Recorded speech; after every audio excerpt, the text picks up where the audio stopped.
In this lesson, we're going to take a look at the last of the three branches, the judicial branch.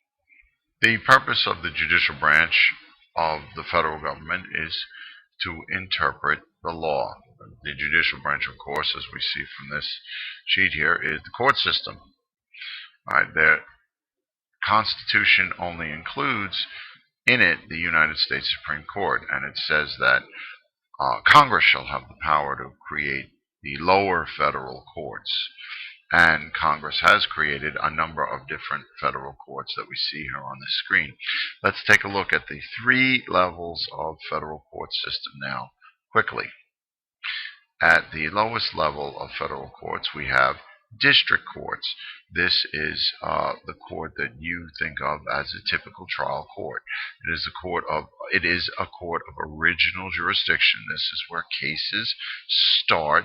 You have a judge, you have a jury, and you have a civil part and a criminal part. So you've got attorneys for both sides and a defendant, either a prosecutor in criminal court or a plaintiff in civil court. All right. The loser at trial has the opportunity to appeal their case one level up to the United States Court of Appeals. This is a court of appellate jurisdiction. We see that there are only 13 of them sprinkled around the country, and they only hear cases on appeal. And the only way to appeal your case is to make the argument to this three-judge panel. And your attorney would do this, by the way. You don't appear in appellate court. Is to make the argument that somehow, in some way, at your original trial, your rights were violated. Right? This three-judge panel listens to both attorneys, reads the trial transcripts, and is going to make one of three decisions. They're either going to agree with the lower court, in this case, district court ruling. They could also choose to reverse the district court's ruling, or they could order a new trial, which again would take place at district court level.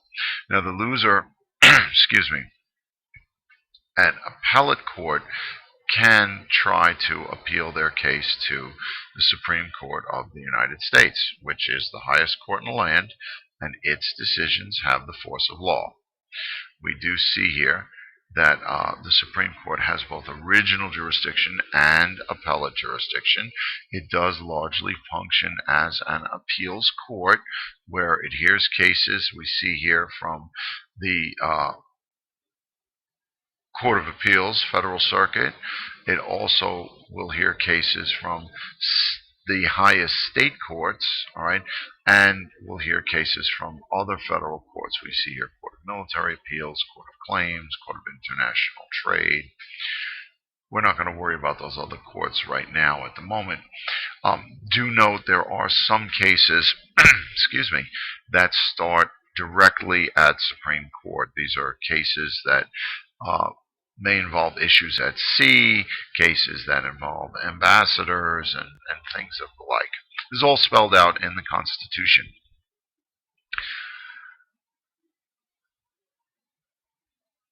Here we see the Supreme Court building and the current Supreme Court at this point in time. There are 9 justices that you see pictured above you. All federal court judges are appointed by the president for life, which includes Supreme Court justices when vacancies occur. All right. Their job is to interpret the law, but they've added a very important job for themselves. In 1803, excuse me, boy am I having issues today. In 1803, the Marbury versus Madison decision, the Supreme Court at that time declared a law that Congress had passed unconstitutional. So that law was disallowed, if you will. The court has been doing that ever since, and declaring laws unconstitutional is known as the power of judicial review. This power is not in the Constitution, but it is something that the Supreme Court has been doing ever since its Marbury versus Madison ruling in 1803.